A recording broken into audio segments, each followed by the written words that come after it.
about what my life was like before. Was it full of odd remedies that kept me reaching for the door? But I know this love is unconditional. Deep inside, you're my living joy. So start the show. Love, it has been good to me this time around. Things were ever bound to change when it was found. Sugar never tasted sweeter on my lips. My heart is now intact and I can find no ribs. This is love, yeah, love. Never known true love before. Seen so many counterfeits that left me on the floor. This is love, yeah, love. All will come to those who wait. Time it cannot know the bounds, and eras don't dictate. Hello and welcome to Xandermonium, the talk show that gets you talking. I'm Xander Gibb, and on today's show is Xander's Soapbox, London Calling with Jeff Christian and our very own Susie Chameleon, who talks to top burlesque performer Sugar Rush. Betty Chipmunk gets on her Tinseltown trailblazing segment in Watch This Space. More to come in a mere moment. So you can interact with me via Twitter. You can tweet me. My Twitter handle is @XanderGibb, XanderGibb, capital X, capital G. Don't forget that all important @ symbol. Make sure you follow and keep up to date with what's going on with the show and little me. And now it's time for Xander's Soapbox.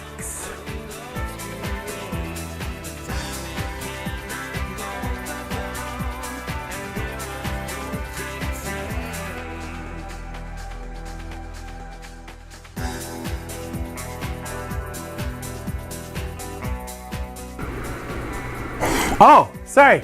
Is it time to do the segment? I'm sorry. I was just taking a selfie.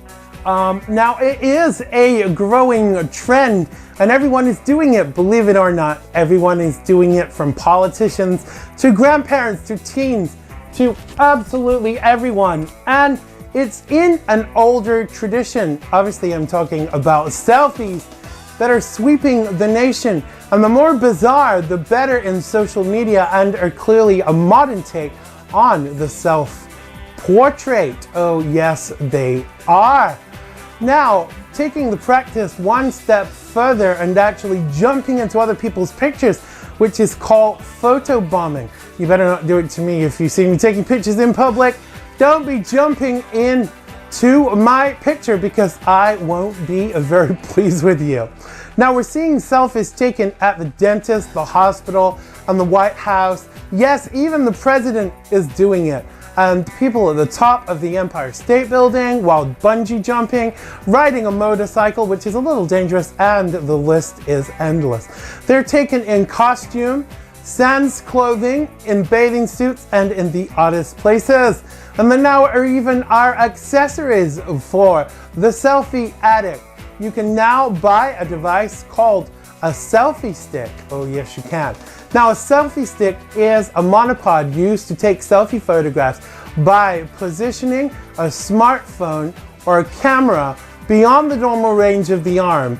And the metal sticks are usually extendable with a handle on one side and an adjustable clamp on the other to hold the phone in place. Now, some have remote or Bluetooth facilities, letting the user decide when to take that elusive picture, and models designed for cameras have a mirror behind the view screen so that the shot can be lined up in contrast to a monopod for stabilizing a camera on the ground. A selfie stick arm is thickest and strongest at the opposite end of the camera in order to provide a better grip and balance when held aloft. I wonder who invented the selfie stick. I can just see someone there taping their phone to the end of a stick and saying, I wish there was a better way to do this. Now, safety concerns and the inconvenience of the product causes others to have resulted in them being banned at many venues, including all Disney parks and both Universal Studios and Orlando and Hollywood. The appeal of selfies comes from how easy they are to create and share, and the control that they give to the person taking the picture over how they present themselves. Now, many selfies are intended to present a flattering image of the person, especially to friends whom the photographer expects to be supportive. However, a recent study of Facebook users found photos of oneself correlates with lower levels of social support from and intimacy with Facebook friends, except for those marked as close friends. Now, the lead author of the study suggests those who frequently post photographs on Facebook risk damaging real-life relationships. Now, the photo messaging application Snapchat is also largely used to send selfies. Some users of Snapchat choose to send intentionally unattractive selfies to their friends for comedic purposes. Celebs like Kim Kardashian photograph everything and share it 24/7 on social media. Me? I'm not really addicted to selfies, but you know, it's part of the job to take pictures and show people what you're doing. So I do post them from time to time, usually when I've been on TV and I'm looking halfway decent, like today, hence the picture I just took, or I'm in the studio where the lighting is really good. As for naked or in my bathing suit, no fear there, folks. Oh no, siree. That's it for Soapbox. If you'd like to get on your soapbox, send your videos of no longer than 5 minutes on any subject with no profanity via xandergibb.com/contact. That's xandergibb.com/contact.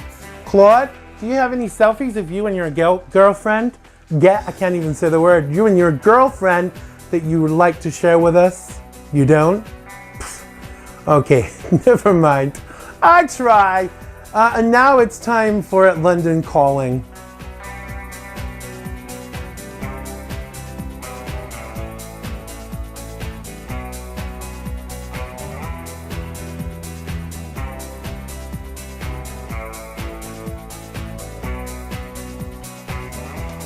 On this week's London Calling, Jeff Christian sends Susie Chameleon to talk to top burlesque performer Miss Sugar Rush. Let's check it out. Hello, Pete the Punk here. I'd like to tell you about this week's London Calling, where the guest is one of my favourites. She's burlesque dancer Sugar Rush. I'm gonna go check it out and you should too. Ta-ra, see you later, Jeff. I love you, Susie. Hello, America. London Calling.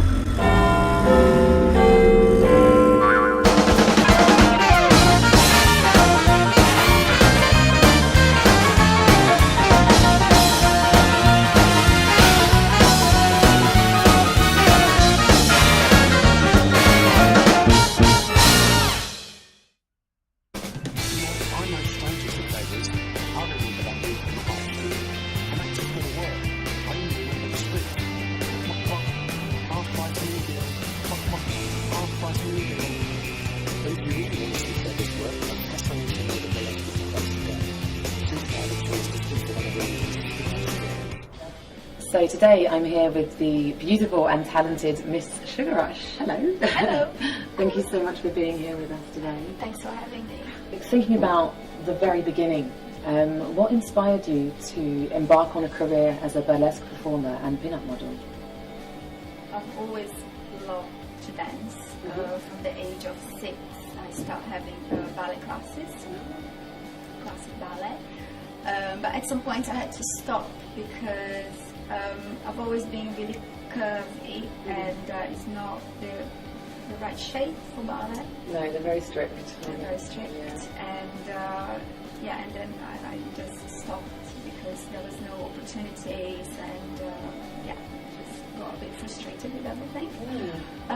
When I moved to London, I met a couple of professional ballet dancers from Bolshoi ballet, and they kind of brought me back into the art of ballet.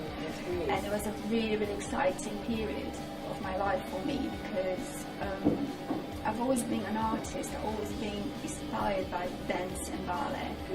So not having that in my life was really, it made me really feel that what was missing something. Yeah, feel incomplete. Incomplete, Yeah.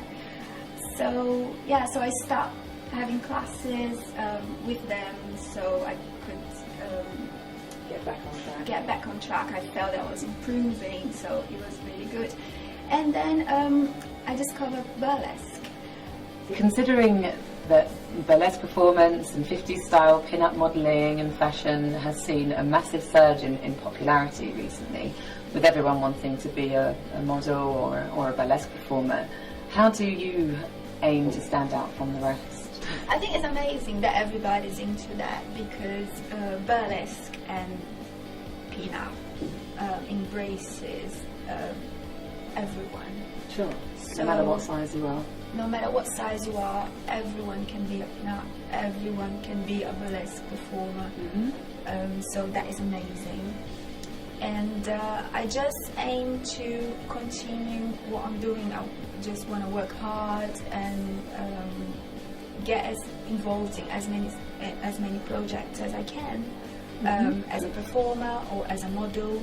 Yeah, and not limit yourself. Not limiting myself. And recently I've been working in a film coming soon, Spy Darling, and that was really exciting. It's an amazing movie. I was in there as an exotic dancer, and the experience was fantastic. So thinking about your favourite performance or photo shoot so far, I guess maybe your favourite performance would be your first ever, or have you had one that is really stuck in your mind?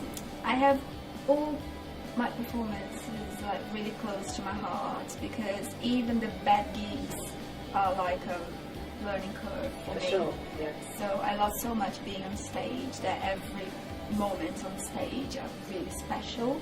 But in terms of a best gig, I would say the times that I performed at Madame Jojo in Soho, just because since I started, that was the place I wanted to be. Like, And you managed to achieve it. Yes. And I said I want to perform on that stage, and so I was really happy. I felt that's a really massive blessed. achievement for you. How about a photo shoot? Do you have a favourite photo shoot? Photo shoot, like so many. I couldn't mention one, but the one that really got me excited was the first shoot I had with What Katie Did, for What Katie Did with Tony Nylands, because he's such an iconic photographer, and I think he's one of the first photographers, pin-up photographers.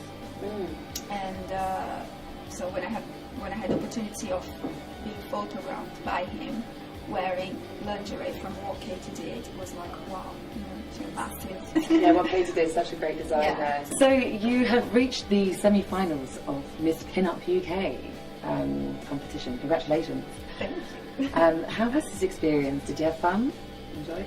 It has been amazing. When I get involved in it, I didn't expect to reach the semi-finals. So for me, it was an amazing surprise.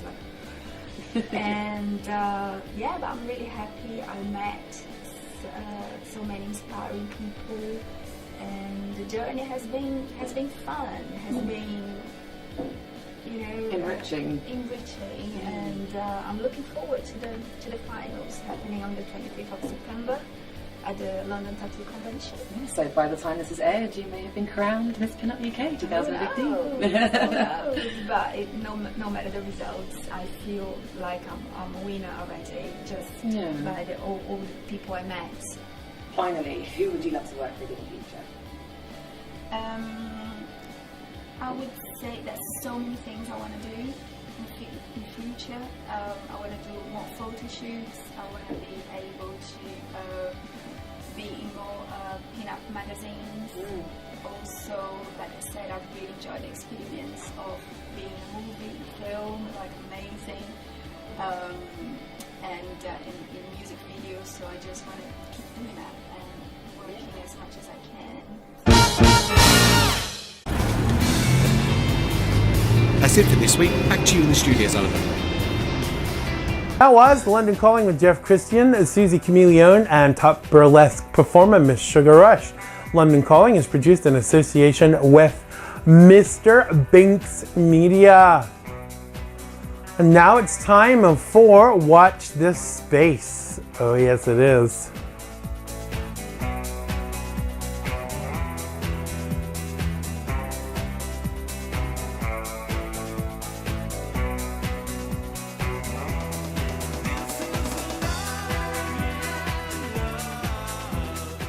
Hollywood reporter Betty Chipmunk, as you know, loves the gossip and loves all things celeb and can often be found at parties with a pen and a piece of paper. She's a little old-fashioned like that, writing things down about the stars. So I never invite her to my parties because my guests like a little bit of anonymity. Let's check out this weekly breakdown in what's hot and what's not with Betty Chipmunk. Hello, you lucky people. Betty Chipmunk here with my weekly breakdown of what's going on in Tinseltown. It's official. Katy Perry retains Queen of Twitter title as she becomes the first user to reach 90 million followers. The milestone didn't go down without a few celebrity tweets. It's party time, Katy Perry sent a message from her Twitter official account, which read, with 90 million on the guest list, we're gonna need a really big dance floor. Immediately following the news, the hashtag Katy90GIF party started trending with fans, and they began congratulating the California native with their favorite animated images of the diva. One person not congratulating Miss Perry was Taylor Swift, as the two have ongoing rivalry. Let's hope the two never get together, or there really would be fireworks. It was revealed today by the original producers of Baywatch that a young Leonardo DiCaprio almost won a starring role in the hit series. Hear that, Xander? You weren't the only one considered for the show. DiCaprio was originally cast as David Hasselhoff's son on the iconic 90s beach drama. Never thought I'd be saying those words again, beach drama.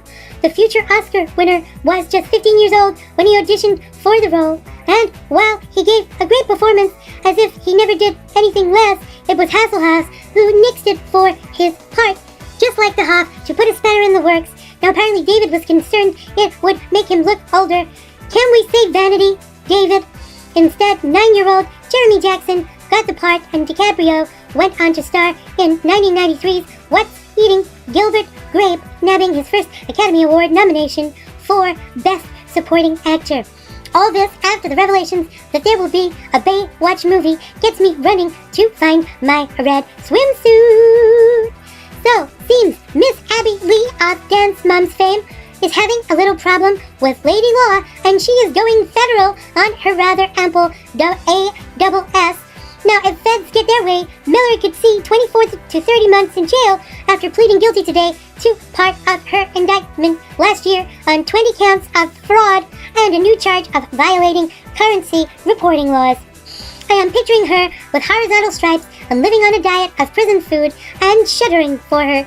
With her lawyers asking for a maximum of 6 months behind bars, Miller will be sentenced in October, pending a decision in a similar case on currency fraud that could determine the amount of loss she will also pay.